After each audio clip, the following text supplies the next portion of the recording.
فیضان please. میں ملتجی ہوئی تھی. وہ پیچھے ہٹ گیا. میں اٹھ کے کمرے سے باہر چلی گئی. اگلے روز جب وہ گھر واپس آیا تو کھانا ٹھیک سے نہیں کھایا. کمرے میں بھی جلدی چلا گیا. جب میں کمرے میں گئی تو کہنے لگا مجھے ایک گلاس اورنج جوس بنا کے دے دو. میں اس کے لیے اورنج جوس لے آئی. وہ موبائل پہ کسی سے بات کر رہا تھا. میرے ہاتھ سے جوس پکڑتے ہوئے اس کے ہاتھ سے جوس میرے کپڑوں پہ گر گیا. وہ بری طرح سے بوکھلایا. فاطمہ میں بعد میں بات کرتا ہوں. وہ شاید فاطمہ سے بات کر رہا تھا. فون بند کر کے کہنے لگا آئی ایم سوری یار وہ. میں نے کہا کوئی بات نہیں. کہنے لگا تم بات لے لو میں تمہیں کپڑے پکڑا دوں گا. میں واش روم میں چلی گئی. نہانے کے بعد میں نے فیضان سے کپڑے مانگے تو اس نے مجھے نائٹی پکڑا دی. فیضان یہ کیا ہے؟ جو بھی ہے پہن لو. اس کی بات سن کے میں نے کہا کہ مجھے الماری میں سے کپڑے نکال کے دو نا. کہنے لگا نہیں یہی پہنو ورنہ تمہاری مرضی ہے باتھ ٹاول میں بھی باہر آ سکتی ہو. میں جی بھر کے زچ ہوئی تھی. تمہیں مذاق سوجھ رہا ہے؟ مجھے سردی لگ رہی ہے پلیز. وہ کہنے لگا تو جانے من جو دیا ہے وہ پہن لو. میں بے حد غصے میں تھی. میں نے وہ نائٹی پہنی مگر جس ٹاول سے بال لپیٹ رکھے تھے وہ دوپٹے کی طرح پھیلا کے لے لیا. باہر آئی تو میں سیدھا الماری کی طرف گئی. فیضان وہیں کھڑا مسکرا رہا تھا. جب میں نے الماری دیکھی تو اس کی چابی غائب تھی. فیضان کہنے لگا مجھے پتا تھا تم باہر آتے ہی یہی کرو گی. دیکھ لو تمہیں کتنا جانتا ہوں میں. میں نے غصے سے اسے دیکھا. فیضان میں اس وقت بہت غصے میں ہوں. مجھے تنگ مت کرو. مجھے الماری کی چابی دو.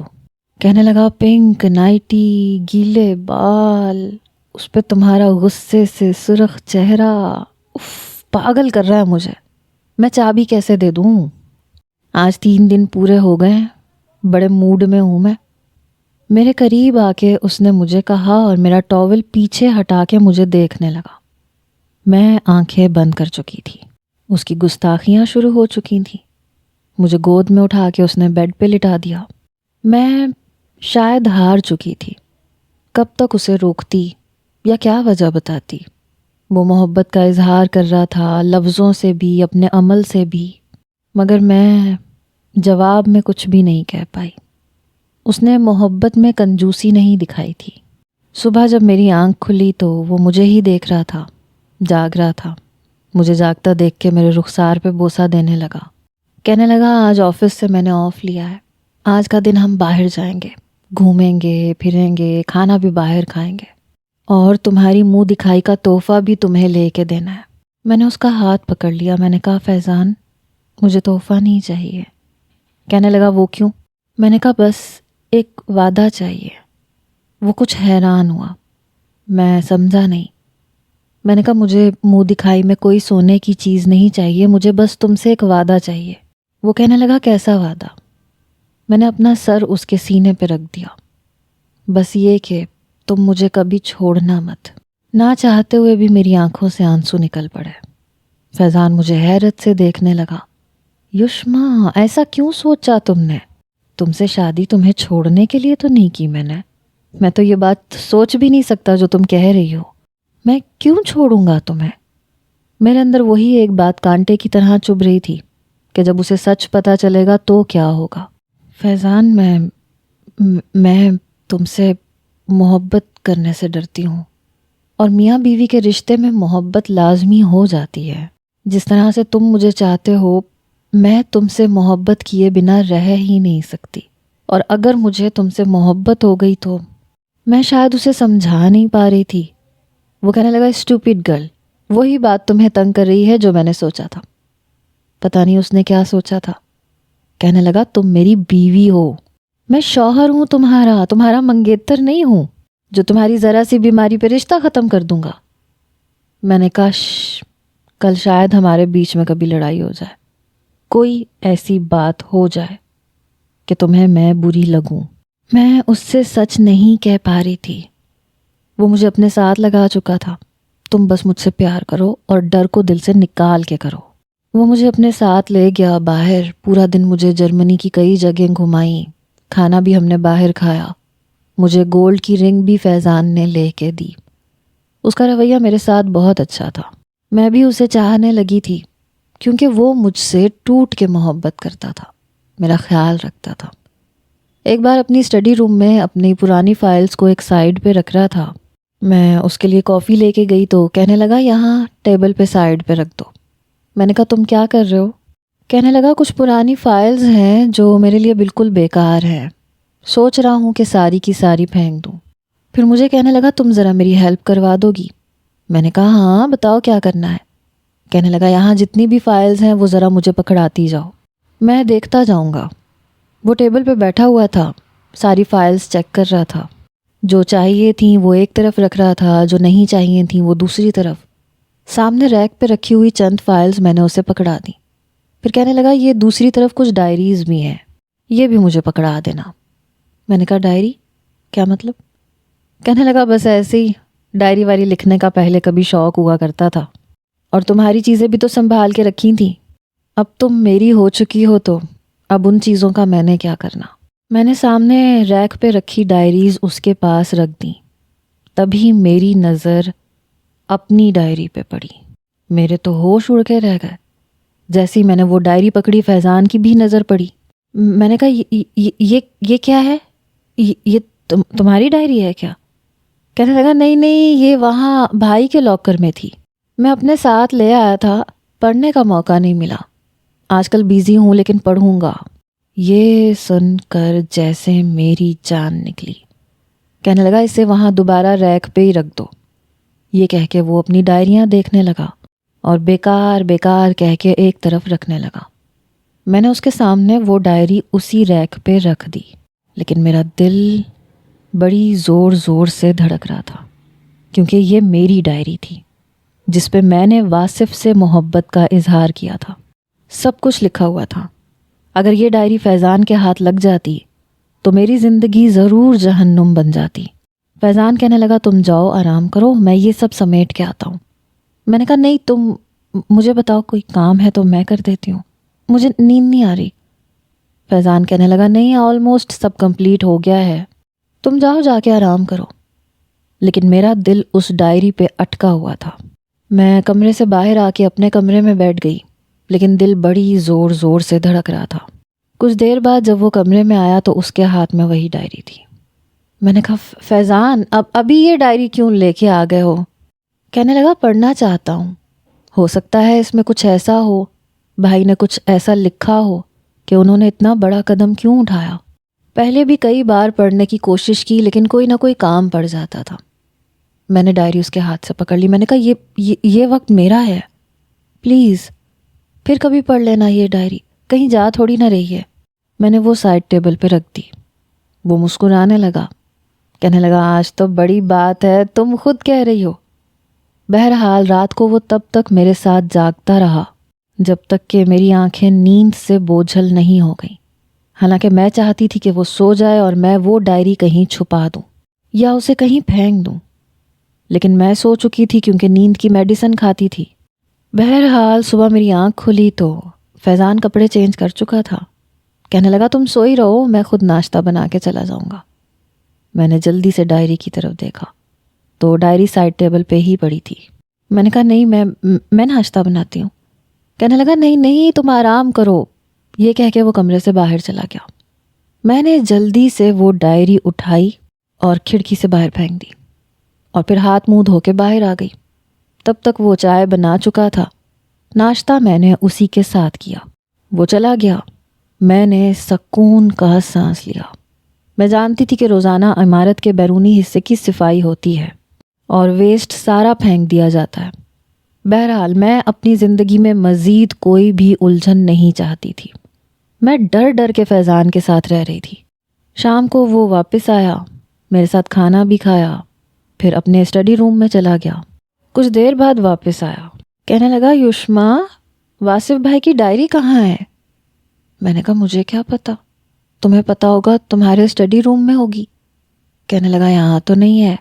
پھر کہنے لگا ہاں یاد آیا، میں کمرے میں لے کے گیا تھا۔ پھر کمرے کے مختلف دراز کھول کھول کے دیکھنے لگا۔ کہنے لگا کہاں رکھ دی یار، مل نہیں رہی، تم نے تو نہیں کہیں رکھی؟ میں نے کہا نہیں میں نے کہیں نہیں رکھی، مجھے نہیں پتا، مجھے تو لگا تھا تم نے اسٹڈی روم میں رکھ دی ہوگی۔ میں نے کہا وہ پھر کبھی ڈھونڈ لینا، کہنے لگا پھر کبھی کر کے بہت دیر ہو گئی ہے، آج تو میں مصمم ارادہ کر کے آیا تھا کہ آج اسے پڑھوں گا، ویسے بھی کل چھٹی ہے۔ وہ دوبارہ اسٹڈی روم میں چلا گیا، ایک شیلف پہ رکھی کتابیں نکال کے ٹیبل پہ رکھ رہا تھا، ڈائری کو ڈھونڈ رہا تھا، اور میں بے حد نروس اور پریشان تھی۔ 1 گھنٹہ وہ اسٹڈی روم میں اس ڈائری کو ڈھونڈتا رہا، پھر باہر آ گیا۔ کہنے لگا کہاں جا سکتی ہے، پورا اسٹڈی روم میں نے چھان مارا، کمرہ بھی دیکھ لیا ہے، الماری، لاکر، ہر چیز، ڈائری تو یوں غائب ہوئی ہے جیسے تھی ہی نہیں۔ میں نے کہا مجھے تو نہیں پتا۔ وہ بے حد پریشان تھا، کہنے لگا کب سے میں نے اس ڈائری کو سنبھال کے رکھا ہوا تھا، پتہ نہیں کہاں چلی گئی ہے۔ میں بار بار اتنی سردی میں بھی اپنے چہرے پہ آنے والے پسینے کو صاف کر رہی تھی۔ میں نے کہا تم کافی پیو گے؟ کہنے لگا نہیں مجھے نہیں پینا، پتہ نہیں کہاں چلی گئی ہے۔ میں نے کہا تم چھوڑو ان چیزوں کو، اب ان چیزوں سے واصف واپس تو نہیں آ جائے گا۔ کہنے لگا ہاں لیکن مجھے وجہ تو پتہ چل سکتی تھی نا۔ میں نے کہا ہو سکتا ہے اس نے ایسی کوئی وجہ نہ لکھی ہو۔ کہنے لگا ہو سکتا ہے، لیکن یہ بھی ہو سکتا ہے کہ اس میں وجہ لکھی ہو۔ میں نے کہا جہاں تک مجھے یاد پڑتا ہے واصف کو تو ڈائری لکھنے کی عادت نہیں تھی۔ میری اس بات پہ اس نے برجستہ میری طرف دیکھا تھا۔ کہنے لگا تم اتنے اندر کی بات کیسے جان سکتی ہو؟ میں نے کہا بس ایسے ہی مجھے لگتا ہے۔ میں پتہ نہیں کیوں اس سے نظریں چرا رہی تھی، میں اپنی بات کہہ کے پچھتا رہی تھی۔ کہنے لگا چلو کوئی بات نہیں، جس طرح میرے بھائی کی خودکشی ہم سب کے لیے ایک پہیلی ہے، ڈائری بھی ایک پہیلی بن کے رہ گئی ہے۔ کاش مجھے وجہ پتہ چل جاتی کہ میرے بھائی کی موت کی وجہ کیا تھی، یا کون تھا یا کون تھی۔ میں پتہ نہیں کیوں بے تحاشا بدحواس ہو رہی تھی۔ میں نے کہا تم جان کے کیا کرو گے؟ کہنے لگا جان سے مار ڈالوں گا اسے۔ یہ سن کے میری جان نکلی تھی، پھر مسکرانے لگا۔ یہ اتنی سردی میں تمہیں کیوں اتنے پسینے آ رہے ہیں؟ میرے دونوں ہاتھ پکڑ لیے۔ کیا ہوا تمہیں؟ میں نے کہا نہیں، پتہ نہیں کیوں بہت گھٹن سی محسوس ہو رہی ہے۔ مجھے واقعی گھٹن محسوس ہو رہی تھی۔ پہلی بار ایسا ہوا کہ میں نے اپنے ہاتھ فیضان سے چھڑوائے، سائڈ ٹیبل سے اپنی میڈیسن نکالی اور کھانے لگی۔ آج سے پہلے میں نے کبھی فیضان کے سامنے میڈیسن نہیں کھائی تھی۔ وہ فوراً سے میرے پاس آ گیا، کہنے لگا یہ کیا کھا رہی ہو تم؟ میں نے جلدی سے دراز بند کیا۔ میں نے کہا نہیں کچھ نہیں ہے، یہ میری میڈیسن ہے۔ ویکنس بہت زیادہ ہو گئی تھی تو ڈاکٹر نے کچھ طاقت کی اور کچھ وٹامنس کی میڈیسن دی ہے۔ کہنے لگا اچھا دیکھو ان میڈیسن سے کچھ نہیں ہوتا، تم دودھ پیا کرو، پھل کھایا کرو، خوراک پہ توجہ دیا کرو۔ پھر کہنے لگا 1 کپ کافی مل سکتی ہے؟ اسے رات کو کافی پینے کی عادت تھی۔ میں نے کہا ہاں میں ابھی لے کے آتی ہوں۔ میں کچن میں آ گئی، اس کے لیے کافی بنائی۔ جب کمرے میں آئی تو فیضان کو دیکھ کے میرے ہوش اڑے تھے، کیونکہ وہ دراز کھول کے میری ساری میڈیسنز کے نام پڑھ رہا تھا۔ میں نے کہا یہ تم کیا کر رہے ہو؟ کافی پیو۔ میں نے کافی سائڈ ٹیبل پہ رکھ دی، اپنی میڈیسن کی ڈبی اس کے ہاتھ سے پکڑنے لگی تو بڑے غصے سے اس نے مجھے دیکھا۔ کہنے لگا یہ تمہیں وٹامنس کی میڈیسن لگ رہی ہے یشما، یہ نیند کی میڈیسن ہے، اور جانتی ہو یہ کتنی ہائی ڈوز ہے، اور یہ باقی کی ڈپریشنز کی گولیاں ہیں، اور اتنی ساری میڈیسنز یہ کہاں سے آئی ہیں؟ میں نے کہا وہ میں پاکستان سے لے کے آئی تھی، مجھے پتا تھا یہ یہاں نہیں ملیں گی، یہ تم چھوڑو اسے۔ کہنے لگا اتنی خطرناک ڈپریشن اور نیند کی میڈیسن تم کیوں کھا رہی ہو یہ؟ میں نے کہا بس ایسے ہی مجھے نیند نہیں آتی۔ میں نے میڈیسن اس کے ہاتھ سے لینی چاہی، اس نے میرا ہاتھ بری طرح سے جھٹکا۔ کہنے لگا تمہارا دماغ خراب تو نہیں ہو گیا ہے؟ تم اتنی ہیوی ڈوز کس سے پوچھ کے کھا رہی ہو؟ تمہیں اندازہ ہے یہ تمہارے اندر کیا کر سکتی ہے؟ یہ تمہارے گردوں کو، تمہارے جگر کو ڈیمیج کر سکتی ہیں، یہ تمہارے ہارٹ پہ بھی ایفیکٹ کر سکتی ہیں۔ ایسی کون سی پریشانی ہے تمہیں جو تم اس قسم کی ادویات کا استعمال کر رہی ہو، اور پتہ نہیں کب سے کر رہی ہو؟ میں نے کہا مجھے کچھ نہیں ہوگا، مجھے دوائیوں کے بغیر نیند نہیں آتی ہے، اور تم اسے چھوڑو۔ لیکن وہ میرا ہاتھ پیچھے جھٹک کے مجھے غصے سے کہنے لگا چپ چاپ کھڑی رہو، میں چپ چاپ کھڑی تھی. میری ساری میڈیسن وہ پڑھ پڑھ کے مجھے غصے سے دیکھ رہا تھا. ساری میڈیسن کی شیشیاں اس نے اپنے ہاتھ میں پکڑیں اور واش روم میں جانے لگا. میں نے کہا یہ تو کہاں جا رہے ہو؟ کہنے لگا انہیں فلش آؤٹ کرنا ہے. میری جان پہ بنی کیونکہ مجھے بغیر نیند کی دوا کے نیند نہیں آتی تھی. میری ہارٹ بیٹ اس وقت درست ہوتی تھی جب میں ہائی ڈپریشن کی گولیاں کھاتی تھی. میں نے کہا فیضان یہ مجھے واپس کرو، میں ان کے بغیر نہیں چل سکتی. کہنے لگا شٹ اپ، پیچھے ہٹو. وہ مجھے پیچھے دھکیل رہا تھا. میں اس کے پاس آ گئی. میں نے کہا نہیں، میں یہ تمہیں برباد نہیں کرنے دوں گی کیونکہ یہ مجھے یہاں سے نہیں ملیں گی. کہنے لگا یہ تم کھاؤ گی ہی نہیں، میں دیکھتا ہوں کہ بنا کھائے تمہیں کیا ہو جاتا ہے. مجھے پیچھے دھکیل کے وہ واش روم میں جا کے دروازہ بند کر چکا تھا. میں اس کا دروازہ کھٹکھٹانے لگی. فیضان تم ٹھیک نہیں کر رہے ہو، فیضان مجھے میری میڈیسن واپس کرو. میں رونے لگی. وہ 10 منٹ بعد واپس آیا. مجھے غصے سے دیکھ رہا تھا. میں نے واش روم میں جھانک کے دیکھا تو ساری میڈیسنز فلش آؤٹ کر چکا تھا. خالی ڈبیاں باسکٹ میں پھینک چکا تھا. میں نے کہا یہ کیا کیا تم نے؟ تمہیں اندازہ ہے تم نے کیا کیا ہے؟ میں تم سے بار بار کہہ رہی ہوں مجھے میڈیسن کے بغیر نیند نہیں آتی. کہنے لگا ایسی کون سی ذہنی تکلیف میں مبتلا ہو تم جسے دور کرنے کے لیے تمہیں نیند کی اور ہائی ڈپریشن کی دوائیوں کی ضرورت پڑتی ہے؟ بتاؤ مجھے. یشما تم ویسی نہیں ہو جیسی پہلے ہوا کرتی تھی. جب سے میں نے تم سے شادی کی ہے تم یہاں رہ رہی ہو. تمہاری باتیں، تمہارا انداز مجھے الجھائے جا رہا ہے. مجھے ایسا لگتا ہے جیسے تمہاری زندگی میں کچھ ہوا ہے لیکن تم مجھے بتا نہیں رہی ہو. پہلی بار جب میں تمہارے قریب آیا تھا تم اتنی گہری نیند میں تھی کہ میں سمجھ نہیں پا رہا تھا کہ کوئی بھی انسان فطری طور پہ کیسے اتنی گہری نیند میں ہو سکتا ہے. لیکن اب سمجھ میں آ رہا ہے کہ کیوں تھا ایسے. تم اتنی بے خبر کیسے سوتی ہو؟ اب سمجھ میں آیا، دوائیوں کے زیر اثر سوتی ہو. بتاؤ مجھے کیوں کھاتی ہو دوائیاں؟ اس کا لہجہ بڑا سخت تھا. میں نے کہا بس ایسے ہی کھاتی ہوں. میں نے نظریں چرائیں.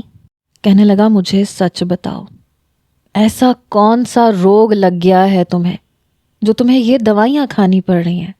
میں نے کہا خدا کے لیے اب جعفر کو لے کے مجھ پہ شک مت کرنا. کہنے لگا ہاں ٹھیک ہے، جعفر کو لے کے میں تم پہ شک نہیں کرتا، تو پھر تم بتا دو، پھر میں تمہاری اس فضول قسم کی ایکٹیویٹی پہ کیا سمجھوں؟ میں بے حد پریشان ہو گئی تھی.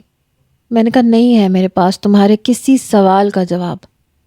میں نے اس کے دونوں ہاتھوں سے اپنے بازو کو چھڑوایا. بیڈ پہ بیٹھ کے میں رونے لگی. مجھے اپنی دوائیوں کے برباد ہونے پر دکھ ہو رہا تھا. میں اسی کیفیت میں نہیں جانا چاہتی تھی. میں اس اذیت کو نہیں سہنا چاہتی تھی، اور وہ دوائیاں میری اذیت کو وقتی طور پہ ختم کر دیتی تھیں جنہیں وہ فلش آؤٹ کر چکا تھا. وہ میرے پاس آ کے بیٹھ گیا. کہنے لگا اب نہیں پوچھوں گا تم سے، کچھ بھی نہیں پوچھوں گا تم سے، لیکن تم میری ایک بات یاد رکھنا، مرد سب کچھ برداشت کر سکتا ہے لیکن بس اپنی بیوی کا کسی اور کے ساتھ افیئر برداشت نہیں کر سکتا. تمہارے ان آنسوؤں کی وجہ اگر کوئی اور ہے تو یاد رکھنا میں یہ سب برداشت نہیں کروں گا. میں نے آنکھیں بند کر لیں. میں نے کہا پلیز خدا کے لیے چپ ہو جاؤ، تم نے میری میڈیسنز پھینک کے اچھا نہیں کیا. خیر مجھ پہ نیند کی دوائی کا اثر ہونے لگا تھا. میں لیٹ کے سو چکی تھی، لیکن جب میری آنکھ کھلی تو باہر کی ڈور بیل بج رہی تھی. میں نے بمشکل اپنی آنکھیں کھول کے دیکھا تو فیضان بیڈ پہ نہیں تھا بلکہ اپنی راکنگ چیئر پہ ہی بیٹھا ہوا تھا. وہ شاید پوری رات نہیں سویا تھا. وہ اٹھ کے کمرے سے باہر چلا گیا. میں بھی اٹھ کے بیٹھ گئی. میں یہی سوچ رہی تھی کہ اس سے معافی مانگ لوں گی تاکہ وہ مجھ پہ شک نہ کرے، لیکن جیسے ہی وہ کمرے میں آیا میرے ہوش اڑ کے رہ گئے کیونکہ وہ ڈائری اس کے ہاتھ میں تھی. میں نے کہا یہ ڈائری کہاں سے ملی؟ وہ کہنے لگا وہ نیچے کا واچ مین وہ دے کے گیا ہے. کہہ رہا تھا کہ اوپر سے گری تھی اور میں نے سنبھال لی کہ شاید کسی کی قیمتی ڈائری نہ ہو. وہ سب سے پوچھ رہا تھا کہ کس کی ہے. مجھ سے بھی پوچھنے آیا تو میں نے کہا ہاں شکر ہے مل گئی. میری جان پھر سے نکلی. میں نے کہا اب مجھے دے دو، میں سنبھال دیتی ہوں۔ کہنے لگا نہیں، میں ویسے بھی آفس سے آف کر چکا ہوں، آج میں چھٹی کروں گا، آج میں اسٹڈی روم میں جا رہا ہوں، مجھے ڈسٹرب مت کرنا۔ یہ کہہ کے وہ کمرے سے باہر چلا گیا۔ میں اس کے پیچھے گئی، میں نے کہا فیضان، فیضان تم یہ نہیں پڑھو گے؟ میں پھوٹ پھوٹ کے رونے لگی۔ وہ کچھ حیران ہوا، کہنے لگا کیوں نہیں پڑھوں گا؟ میں نے کہا خدا کے لیے تم یہ نہیں پڑھو گے۔ کہنے لگا یشما کیا مسئلہ ہے تمہارے ساتھ؟ میں نے وہ ڈائری اس سے چھیننے کی کوشش کی لیکن میں چھین نہیں پا رہی تھی۔ مجھ پہ تو جیسے ہذیانی سی کیفیت طاری ہو گئی۔ میں وہ ڈائری اس سے چھیننے لگی۔ میں نے کہا یہ مجھے دو، میں تمہیں نہیں پڑھنے دوں گی، اسے پھاڑ دو، یہ ہماری زندگی میں آگ لگا دے گی۔ اس نے مجھے بہت مشکل سے پیچھے دھکا دیا۔ اس کے ہاتھوں پہ میرے ناخنوں کی کھرونچیں پڑ گئیں۔ وہ اسٹڈی روم میں جا کے دروازہ بند کر چکا تھا اور میں وہیں گھٹنوں کے بل بیٹھ کے پھوٹ پھوٹ کے رونے لگی۔ میں جانتی تھی کہ اب میرا انجام کیا ہوگا، اسی لیے میں فیضان سے شادی نہیں کرنا چاہتی تھی۔ میں جانتی تھی کہ یہ سچ کبھی بھی چھپ کے نہیں رہ سکتا، سچ سامنے آ جاتا ہے، اور جس دن سچ سامنے آئے گا میری زندگی برباد ہو جائے گی، اور ہو گئی زندگی برباد۔ میں روئے جا رہی تھی۔ 1 گھنٹے بعد اسٹڈی روم کا دروازہ کھلا۔ فیضان کی آنکھیں سرخ تھیں۔ ڈائری اس نے بڑی زور سے مجھ پہ پھینکی۔ کہنے لگا میں کیا سمجھتا رہا اور حقیقت کیا تھی؟ یشما تم بھائی سے محبت کرتی تھی۔ وہ گھٹنوں کے بل میرے سامنے زمین پہ بیٹھ گیا۔ آنکھوں میں نہ جانے کس چیز کی سرخی تھی، آنسو بھی جھلملا رہے تھے۔ میں رونے لگی۔ میں نے کہا ہاں، میں نے واصف سے محبت کی تھی اور بہت کی تھی، ہاں، لیکن اس نے انکار کر دیا تھا۔ وہ کہتا تھا کہ میں اس کے قابل نہیں ہوں۔ تمہیں سچ جاننا ہے نا فیضان، تمہیں جاننا ہے نا کہ تمہارے بھائی، میں تمہیں بتاتی ہوں، میں تھک چکی ہوں، قطرہ قطرہ موت کی اذیت کو سہ سہ کے، خوف میں رہ رہ کے میں تھک چکی ہوں۔ اس لیے بہتر ہے کہ میں تمہیں سچ بتا دوں، پھر تمہارا جو جی چاہے مجھے سزا دے دینا۔ وہ چپ چاپ مجھے دیکھ رہا تھا، میری آنکھوں سے آنسو بہہ رہے تھے۔ میں نے کہا میں نے ہمیشہ واصف سے محبت کی تھی، مجھے وہ اچھا لگتا تھا۔ شاید اچھا لگنا چھوٹا لفظ ہے، شاید محبت چھوٹا لفظ ہے۔ میں اس کی محبت میں پتہ نہیں کہاں پہنچ گئی تھی۔ مجھے یہ نہیں پتا کہ تمہیں کھانے میں کیا پسند ہے، حالانکہ تم میرے شوہر ہو، لیکن مجھے یہ پتا ہے کہ واصف کو کیا پسند تھا۔ میں فاطمہ سے پوچھا کرتی تھی، کبھی باتوں باتوں میں بہانے سے جب وہ گھر آتا تھا تو میں اس کی پسند کی ہر چیز اس کے سامنے رکھ دیا کرتی تھی، لیکن جب جعفر کا رشتہ آنے لگا تو میں نے اپنے دل کے ہاتھوں مجبور ہو کے اس سے اظہار کر دیا۔ میں نے کہہ دیا کہ میں تم سے محبت کرتی ہوں، لیکن اس نے مجھے بہت برے طریقے سے ریجیکٹ کیا کہ وہ کبھی بھی مجھ جیسی لڑکی سے شادی نہیں کرے گا کیونکہ میں اس کے معیار پہ پوری نہیں اترتی۔ شاید میرے گھنگھرالے بال اسے پسند نہیں تھے، میری آنکھوں پہ لگا موٹا چشمہ اسے اچھا نہیں لگتا تھا۔ وہ بڑی خاموشی سے مجھے دیکھ رہا تھا اور سن بھی رہا تھا، آنکھوں میں اس کے بھی آنسو تھے۔ کہنے لگا پھر کیا ہوا؟ میں اپنا گلا صاف کرنے لگی کیونکہ گلے میں بہت گرہیں پڑ گئی تھیں۔ اپنے ہی منہ سے اپنے ہی جرم کا اعتراف کرنا کبھی بھی انسان کے لیے آسان نہیں ہوتا۔ میں نے کہا میں نے بہت چاہا کہ میں اس کے لفظوں کو بھول جاؤں جو اس نے میری تذلیل کے لیے استعمال کیے تھے، جو مجھے ڈیگریڈ کیا تھا، لیکن مجھ سے نہیں ہو پایا، اور میں نے سوچا کہ مجھے اس سے بدلہ لینا چاہیے۔ میں نے اپنے آپ کو بدل لیا، ویسا بنا لیا جیسے اسے اچھی لگ سکوں، پر مجھے لگا کہ میرے دل سے محبت ختم ہو گئی ہے اور صرف بدلہ باقی رہ گیا ہے۔ تم جانتے ہو جب اس نے مجھے دیکھا تو حیران رہ گیا تھا، شاید اسے اپنی غلطی کا احساس ہوا تھا۔ فیضان، اس نے مجھ سے بہت معافیاں مانگی تھی، میں روتے ہوئے کہہ رہی تھی، آنسو اس کے بھی بہہ رہے تھے لیکن چپ تھا۔ اس نے مجھ سے بار بار کہا تھا کہ تم مجھے معاف کر دو، میں پتہ نہیں کیوں تمہیں اتنی باتیں سنا گیا تھا، آئی ایم سوری، اور میں نے جھوٹ بول دیا کہ ہاں میں نے تمہیں معاف کر دیا۔ وہ پھر سے میرے پاس آنے لگا، مجھ سے باتیں کرنے لگا، اور میں نے جان بوجھ کے یہ ڈائری لکھی اور اس کے سامنے رکھ دی۔ میں چاہتی تھی کہ وہ یہ پڑھ لے، اور اس نے پڑھ لی، اور اس ڈائری کو پڑھنے کے بعد وہ مجھے چاہنے لگا۔ وہ مجھے کہتا تھا کہ جعفر کے رشتے سے انکار کر دو، لیکن میرے دماغ پہ اس وقت اہانت کے وہ جملے گونجتے رہتے تھے۔ میں نے اس سے جھوٹ بولا کہ میں جعفر سے منگنی والے دن انکار کر دوں گی اور تم سے منگنی کر لوں گی۔ تو وہ منگنی پہ آیا تھا، لیکن میں نے جعفر کے ہاتھ سے انگوٹھی پہن لی، اور پھر جب اس نے مجھ سے وجہ پوچھی تو میں نے اس طرح سے اسے ذلیل کر دیا، اس سے جھوٹ کہا کہ مجھے اس سے محبت نہیں ہے اور میں اس کے کیے کی سزا اسے دے رہی تھی۔ یہ کہہ کے میں پھوٹ پھوٹ کے رونے لگی۔ میں نے کہا فیضان، اس نے میرے سامنے ہاتھ جوڑ کے منت سماجت کی کہ میں اسے یہ سزا نہ دوں۔ مجھے لگا تھا جیسے اس نے مجھے ذلیل کیا اور میں سہ گئی، وہ بھی سہ جائے گا، وہ مجھے چھوڑ کے کسی اور سے شادی کر لے گا، سب کچھ ٹھیک ہو جائے گا۔ لیکن فیضان وہ مر گیا۔ یہ سن کے فیضان کو جیسے جھٹکا لگا۔ میں رونے لگی۔ میں نے کہا تم جاننا چاہتے تھے نا تمہارے بھائی کا قصوروار کون ہے؟ میں ہوں قصوروار، میری وجہ سے اس نے اتنا بڑا قدم اٹھایا تھا، اور میں اسی لیے تم سے شادی نہیں کرنا چاہتی تھی۔ مجھے جعفر سے نہ کل محبت تھی نہ آج ہے۔ تم پر میں نے 40 سالہ شخص کے رشتے کو اس لیے ترجیح دی تھی کیونکہ میں جانتی تھی کہ سچ نہیں چھپتا، اور جس دن تمہیں سچ پتہ چل گیا تم مجھے چھوڑ دو گے۔ لیکن میں تھک چکی ہوں ڈپریشن کی، نیند کی دوائیاں کھا کھا کے۔ میں نے بس صرف وہ کیا تھا جو واصف نے میرے ساتھ کیا تھا، لیکن اس کی موت نے مجھے کہیں کا نہیں چھوڑا۔ وہ مجھے پل پل موت کی سزا دے کے چلا گیا۔ دعا کرو کہ میں بھی مر جاؤں۔ وہ میرے پاس سے کھڑا ہو گیا، مرے مرے قدم اٹھاتا ہوا کمرے میں جا کے دروازہ بند کر چکا تھا۔ اندر سے اس کے بلک بلک کے رونے کی آوازیں آ رہی تھیں۔ وہ بے تحاشا رو رہا تھا۔ میرے اندر اتنی ہمت نہیں تھی کہ میں کمرے میں جا سکوں۔ کہنے لگا یہ کیا کیا تم نے؟ اندر رکھی پرفیوم کے شیشیوں کی ٹوٹنے کی آواز آنے لگی۔ یشما یہ کیا کیا تم نے؟ میرے بھائی کو مار ڈالا تم نے، میرے واصف بھائی کو مار ڈالا، یہ کیا کیا تم نے؟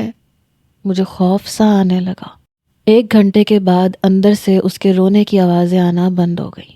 اب میں ہر سزا کے لیے خود کو تیار کر چکی تھی۔ پوری رات میں باہر بیٹھی رہی، زمین کے ایک کونے پہ ٹیک لگا کے۔ آنکھیں بند کر چکی تھی لیکن نیند نہیں آ رہی تھی۔ صبح جب وہ کمرے سے باہر آیا تو اس کی آنکھیں سرخ تھیں، متورم تھیں۔ میرے پاس آ کے اس نے بڑی بے دردی سے مجھے دونوں ہاتھوں سے پکڑا۔ کہنے لگا تمہیں پتہ ہے تم نے کیا کیا ہے؟ میں نظریں جھکا کے کھڑی ہو گئی کسی مجرم کی طرح۔ کہنے لگا میں تمہارے ساتھ زندگی نہیں گزار سکتا۔ میں جانتی تھی اس کا یہی جواب ہوگا۔ کہنے لگا میں چھوڑوں گا بھی نہیں تمہیں، میں تمہیں پل پل موت دوں گا۔ میں آنسو بہا رہی تھی۔ میں نے کہا تم مجھے کیا پل پل سزا دو گے؟ پل پل موت میں مر رہی ہوں، اس سے بڑی کوئی سزا دے سکتے ہو تو دے دو، تمہارے سامنے کھڑی ہوں۔ میری بات سن کر وہ باہر چلا گیا۔ میں نے کمرے میں جا کے ٹوٹی ہوئی پرفیوم کی کرچیاں اکٹھی کیں، کمرے کو صاف کیا، کچھ دیر بیٹھی رہی۔ میں نے پورا دن کچھ نہیں کھایا تھا اور نہ پکایا تھا۔ وہ شام کو واپس آیا، شاید اپنے لیے کھانے کے لیے کچھ لایا تھا۔ باہر سے آہٹوں کی آواز آ رہی تھی، پلیٹ کی، گلاس کی۔ کچھ دیر بعد کمرے میں آیا۔ کہنے لگا نکلو کمرے سے باہر، اور آج کے بعد اس کمرے میں مت آنا، جا کے اسٹڈی روم میں رہا کرو، اور کوشش کیا کرو کہ اپنی شکل میرے سامنے مت لانا۔ میں خاموشی سے کمرے سے باہر نکل کے اسٹڈی روم میں آ گئی، کرسی پہ بیٹھ گئی۔ 24 گھنٹے ہو گئے تھے مجھے جاگتے ہوئے۔ میرا سر درد سے پھٹ رہا تھا، نیند سے میری آنکھیں بوجھل تھیں، لیکن میرا دماغ جاگ رہا تھا۔ جب مجھے لگا جیسے میرے سامنے والی کرسی پہ واصف آ کے بیٹھ گیا ہے اور مسکرا رہا ہے، کہہ رہا ہے دیکھ لیا تم نے، میں نے اپنے ساتھ ساتھ تمہیں بھی کہیں کا نہیں چھوڑا۔ میں چاہتا تھا کہ ساری زندگی تم میری رہو، اور دیکھ لو اب فیضان بھی تمہیں نہیں اپنائے گا۔ تم میری تھی یشما، اور تم میری ہی رہو گی۔ لوگ جیتے جی اپنی محبت کو پاتے ہیں اور میں نے مر کے تمہیں پا لیا۔ وہ شاید سچ کہہ رہا تھا، اس نے مر کے مجھے پا لیا تھا۔ میں رونے لگی۔ میں نے واصف سے کہا، واصف مجھے معاف کر دو۔ کہنے لگا، مجھے صرف تمہاری محبت چاہیے یشما، وعدہ کرو آخری سانس تک مجھ سے محبت کرو گی۔ میں نے کہا، میرے پاس تو دوسرا کوئی راستہ بچا ہی نہیں۔ میں اپنے آپ کو اسٹڈی تک محدود کر چکی تھی۔ میں صرف پانی پی رہی تھی۔ بہت شدت سے بھوک لگتی تھی تو کچھ تھوڑا بہت کھا لیتی تھی۔ 8 دن گزر چکے تھے اور ان 8 دنوں میں مشکل سے بس چند گھنٹے ہی سوئی تھی۔ بالکل بے حال سی ہو کے رہ گئی تھی۔ مجھے ایسے لگتا تھا کہ جیسے اس کمرے میں اکیلی نہیں ہوں، بلکہ واصف بھی ہے۔ وہ مجھ سے باتیں کرتا تھا۔ میں کبھی ہنسنے لگتی تھی، کبھی رونے لگتی تھی، کبھی ہاتھ جوڑ کے اس سے معافی مانگنے لگتی تھی۔ 8 دن کے بعد مجھے یہ لگا جیسے کمرے کا دروازہ کھلا ہے۔ سامنے کھڑے شخص کو دیکھ کے میرے ہوش اڑ کے رہ گئے تھے۔ بڑی ہوئی شیو میں وہ مجھے واصف لگا، لیکن وہ شاید فیضان تھا۔ میری یہ حالت ہو گئی تھی کہ مجھے ہر وقت اپنے اسٹڈی روم میں واصف نظر آتا تھا۔ اس کے ہاتھ میں کھانے کی پلیٹ تھی، آنکھیں روئی روئی سی تھیں۔ میں نے کہا، واصف دیکھو فیضان بھی مجھ سے ناراض ہو گیا۔ تم مجھ سے ناراض ہو نا، اس لیے سب مجھ سے ناراض ہو گئے۔ میں سامنے کرسی پہ بیٹھے واصف سے کہہ رہی تھی۔ میری بات پہ فیضان کچھ حیران ہوا تھا۔ سامنے رکھی کرسی کو دیکھنے لگا، پھر ٹیبل پہ پلیٹ رکھ دی۔ میں نے کہا، اسے واپس لے جاؤ، مجھے بھوک نہیں ہے۔ کہنے لگا، کھانا کھاؤ۔ سامنے واصف بڑے غصے سے فیضان کو دیکھ رہا تھا۔ مٹھیاں بھینچی ہوئی تھیں۔ میں نے پلیٹ واصف کے پاس کھسکا دی۔ میں نے کہا، واصف پہلے تم کھاؤ، اگر تم کھاؤ گے تو میں کھا لوں گی۔ فیضان سامنے کرسی کو دیکھنے لگا۔ کہنے لگا، یشما کس سے باتیں کر رہی ہو؟ یہاں پہ کوئی بھی نہیں ہے۔ میں ہلکا سا مسکرائی۔ میں نے کہا، تمہیں نظر نہیں آ رہا؟ تمہارا بھائی سامنے بیٹھا ہوا ہے۔ تمہیں پتہ ہے واصف نے خودکشی کیوں کی؟ کہتا ہے لوگ جیتے جی ملتے ہیں اور میں نے تمہیں مر کے پا لیا۔ سچ ہی تو کہتا ہے۔ سب نے مجھے ٹھکرا دیا لیکن واصف ابھی بھی مجھ سے محبت کرتا ہے۔ فیضان کہنے لگا، تمہارا دماغ تو ٹھیک ہے، سامنے کرسی پہ کوئی نہیں بیٹھا، کس سے باتیں کر رہی ہو تم؟ میں نے کہا، تمہیں نظر نہیں آ رہا؟ تمہیں اپنا بھائی نظر نہیں آ رہا؟ وہ سامنے بیٹھا ہوا ہے۔ وہ شاید کچھ گھبرایا تھا۔ کہنے لگا، یشما یہاں کوئی نہیں ہے، اٹھو یہاں سے۔ میں نے کہا، نہیں مجھے کہیں نہیں جانا۔ اس نے میرا بازو پکڑا لیکن میں نے چھڑوا لیا۔ میری وجہ سے واصف نے اتنا بڑا قدم اٹھایا تھا۔ مجھے اس کے پاس رہنا ہے، ایک دن میں اس کے پاس چلی جاؤں گی۔ میری وجہ سے ہو گیا ہے نا، مجھے اس کے پاس جانا چاہیے۔ واصف کہنے لگا، تم ٹھیک کہہ رہی ہو یشما، میں یہاں تنہا پڑ گیا ہوں، پلیز میرے پاس آ جاؤ۔ میں نے کہا، میں کیسے آ سکتی ہوں؟ کہنے لگا، جیسے میں آ گیا، اس دنیا سے آزادی حاصل کی، ایسے تم بھی کر لو۔ میرا دماغ شاید اسی نہج پہ سوچتا رہتا تھا۔ میں نے کہا، ہاں میں آ رہی ہوں تمہارے پاس۔ یہ کہہ کے میں جلدی سے کمرے سے باہر نکلی، فیضان کے کمرے میں گئی اور دروازہ بند کر دیا۔ وہ دروازہ کھٹکھٹانے لگا۔ یشما کیا کر رہی ہو تم؟ میں نے اپنے گلے سے دوپٹہ اتارا، کمرے میں رکھے چھوٹے سے ٹیبل کو اٹھا کے بیڈ کے اوپر رکھا۔ باہر فیضان چلا رہا تھا۔ پھر دروازہ کھٹکھٹانے کی آواز بند ہو گئی۔ یشما یشما کہہ کے شاید وہ تھک چکا تھا اور مجھے اپنے واصف کے پاس جانا تھا۔ میں نے جلدی سے پنکھے پہ دوپٹہ باندھا، اسی دوپٹے سے اپنا گلا باندھا، لیکن کمرے کا دروازہ کھل چکا تھا۔ مجھے دیکھ کے فیضان کے ہوش اڑے۔ یشما! وہ بھاگتا ہوا میرے پاس آیا، لیکن میں ٹیبل نیچے پھینک چکی تھی۔ لیکن تبھی اس نے میرے پاؤں پکڑ لیے، بیڈ پہ کھڑا ہو گیا، میرے گلے سے دوپٹہ کھولنے لگا۔ میں اسے مار رہی تھی، چھوڑو مجھے واصف کے پاس جانے دو۔ وہ کہنے لگا، تم پاگل تو نہیں ہو گئی ہو؟ یہ کیا کر رہی ہو تم؟ میں نے کہا، مجھے جانے دو، مجھے یہاں چین نہیں ملتا۔ میری وجہ سے اس نے جان دے دی، مجھے بھی مر جانے دو، تم مجھے سزا دینا چاہتے ہو نا؟ یہ سزا میرے لیے سب سے آسان ہے. میں لمحہ لمحہ مر کے تھک چکی ہوں. مجھے جینا نہیں ہے.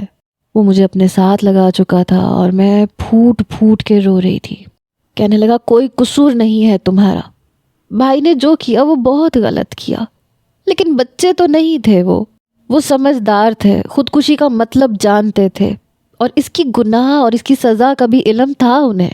خود کو بھی اذیت دی اور تمہیں بھی ایک نہ دکھنے والی اذیت دے دی، اور ہم سب کو بھی تکلیف دی. یوشما، میں نے بہت سوچا. مجھے تم کہیں بھی قصوروار نہیں لگتی، کیونکہ تم یہ نہیں جانتی تھی کہ وہ اتنا بڑا قدم اٹھا لیں گے. تمہارا قصور نہیں ہے. قصور شاید صرف واصف بھائی کا تھا.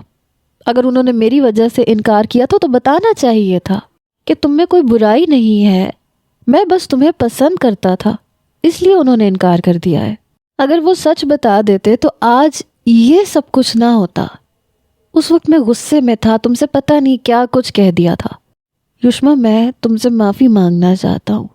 تمہیں واصف بھائی کے خیالوں میں رہنے کی ضرورت نہیں ہے. تمہارا کوئی قصور نہیں ہے اور تمہیں ان سے معافی مانگنے کی بھی ضرورت نہیں ہے.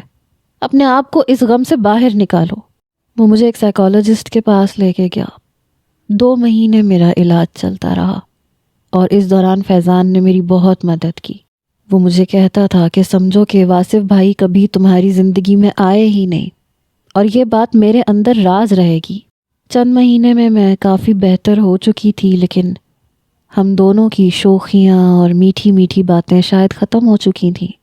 چند ماہ کے بعد فاطمہ اور ماموں مومانی بھی آ گئے. فیضان نے واقعی میرے راز کو راز ہی رکھا تھا، کسی سے کچھ نہیں کہا تھا. میں جب امید سے ہوئی تو مومانی بہت خوش تھی، اور جب بیٹا پیدا ہوا تو کہنے لگی اس کا نام میں واصف رکھوں گی. یہ سن کے میں نے برجستہ فیضان کی طرف دیکھا تھا. وہ جانتا تھا کہ یہ نام میرے لیے صرف اذیت کا سبب بنتا ہے. کہنے لگا نہیں امی، میں اپنے بیٹے کا نام واصف نہیں رکھوں گا، اس کے علاوہ آپ جو بھی نام رکھنا چاہیں آپ رکھ دیں. مومانی کہنے لگی کیوں نہیں رکھو گے؟ میرے واصف کی یاد تازہ رہے گی. فیضان کہنے لگا امی، میں نے ایک واصف کو کھویا ہے، اس لیے مجھے ڈر لگتا ہے. اس کی آنکھوں میں آنسو دیکھ کے مومانی نے اسے اپنے ساتھ لگا لیا. کہنے لگی اچھا چلو ٹھیک ہے، پھر اس کا نام ہم اسد رکھ دیتے ہیں. وقت گزرنے لگا. فیضان ایک بہت اچھا ہم سفر ثابت ہوا تھا، میرا بہت خیال رکھتا تھا.